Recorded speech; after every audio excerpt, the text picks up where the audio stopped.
আমাকে এই নামটা বলো তোমার নামটা বলো তো মাটি ব্যাংকে নামটা বলো তার যে সঞ্চিত অর্থকে নিয়ে ঋণ দিয়েছে আল্লাহ আমাদের সকলকে কবুল করেন আর এই মেয়েটার এই আকুটিকে কবুল করেন আর আমাদের মামুন সহ আমাদের চারজনের শহীদ আল্লাহ তাআলা তাদেরকে যেন সাজাত দান করেন আমাদের সকলে আমরা বলি আমিন।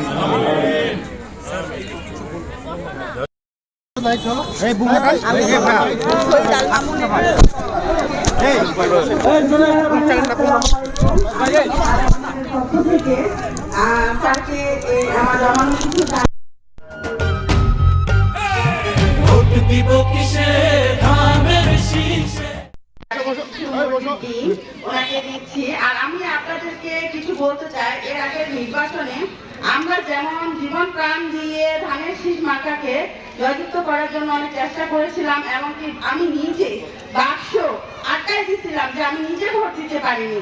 এটার জন্য আমি 2 মাস যাবত বাসা থেকে বের হইতে পারিনি।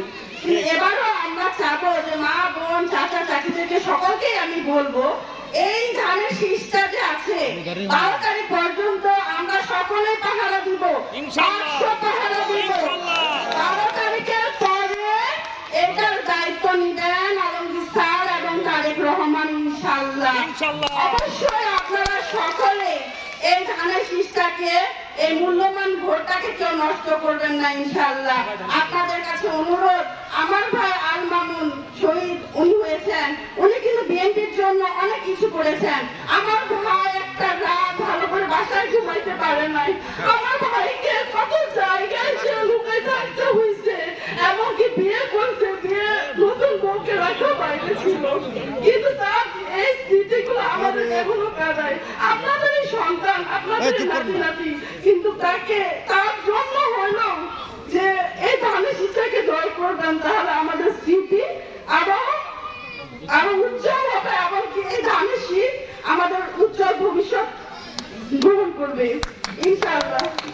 অনেক ধন্যবাদ। আপনার নাম কি? আমাকে একটা এই নামটা বলো তো আপনার নামটা বলো তো মাটি ব্যাংকে নামটা বলো তার যে সঞ্চিত অর্থকে নিয়ে ঋণ দিয়েছে আল্লাহ আমাদের সকলকে কবুল করেন আর এই মেয়েটার সেই আকুটিকে কবুল করেন আর আমাদের মামুন সহ আমাদের চারজনের শহীদ আল্লাহ তাআলা তাদেরকে যেন সাজাত দান করেন আমাদের সকলে আমরা বলি আমিন।